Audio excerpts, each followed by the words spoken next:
আসসালামু আলাইকুম। নতুন একটা রেসিপিতে সবাইকে স্বাগতম। আশা করি সবাই ভালো আছেন। আমি ভালো আছি আলহামদুলিল্লাহ। আজকে ঈদ স্পেশাল একটা ডেজার্ট রেসিপি তৈরি করে দেখাবো। এখানে আমি একটা মিক্সিং বোল নিয়েছি। মিক্সিং বোলের মধ্যে একেবারে ফুটন্ত গরম দুধটা আমি খুব ভালো মতো গরম করে নিয়েছি।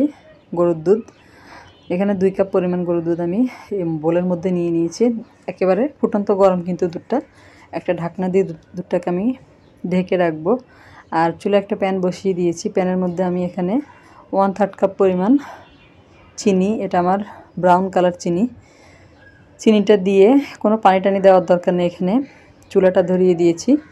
এটা আমি ক্যারামেল করে নিব।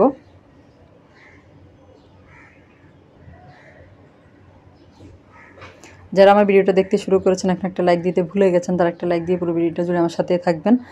আর যারা আমার চ্যানেলে নতুন আজকে প্রথম ভিডিও দেখছেন, যদি ভিডিওটা আপনাদের ভালো লাগে তাহলে আমার চ্যানেলটা সাবস্ক্রাইব করে পাশে থাকা বেল আইকনটা প্রেস করে দিবেন। এতে করে আমি পরবর্তীতে যত ভিডিও দিব তার নোটিফিকেশন সবার আগে আপনাদের কাছে পৌঁছে যাবে।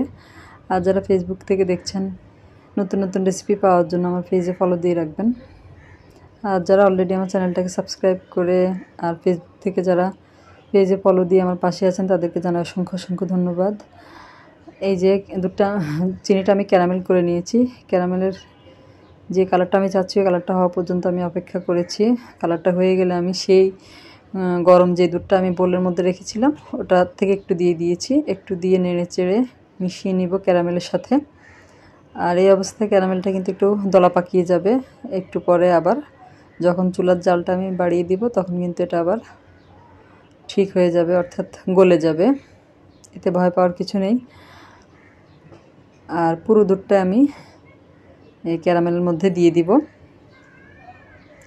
দিয়ে চুলার আঁচটা আমি এই মুহূর্তে বাড়িয়ে দিয়েছি। বাড়িয়ে দিয়ে নেড়ে চেড়ে ক্যারামেলটাকে খুব ভালো মতো দুধের সাথে মিশিয়ে নিব।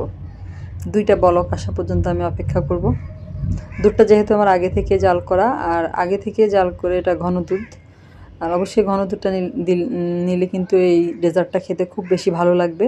আপনারা চেষ্টা করবেন ঘন দুধ নেওয়ার জন্য। আর দুধটা ভালো মতো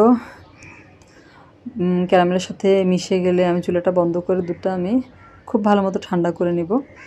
আমি প্যানের নিচে রেখেছি এটা খুব ভালো মতো ঠান্ডা হয়ে যাওয়ার জন্য। আর এদিকে রুম টেম্পারেচারে থাকা 2টা ডিম 2টা আমি ফ্রিজ থেকে 30 মিনিট আগে বের করে রেখেছি। 2টা ডিম আমি ভেঙে নিলাম মিক্সিং বোলের মধ্যে। এরপরে একটা হ্যান্ড হুইস্ক দিয়ে ডিম 2টাকে খুব ভালো মতো ফেটিয়ে নিব।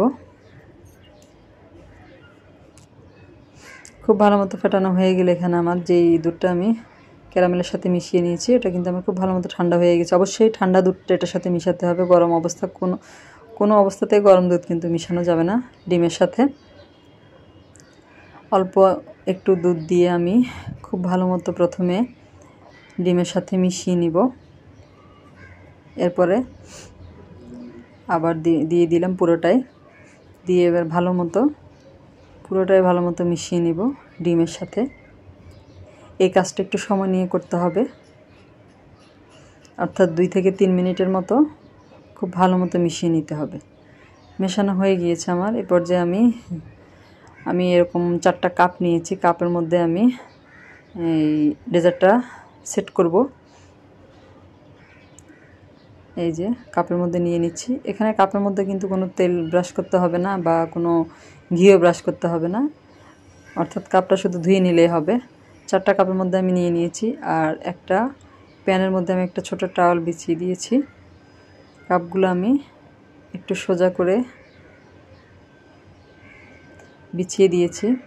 দিয়ে ফুটন্ত গরম পানি আমি এক পাশ থেকে ঢেলে দিব।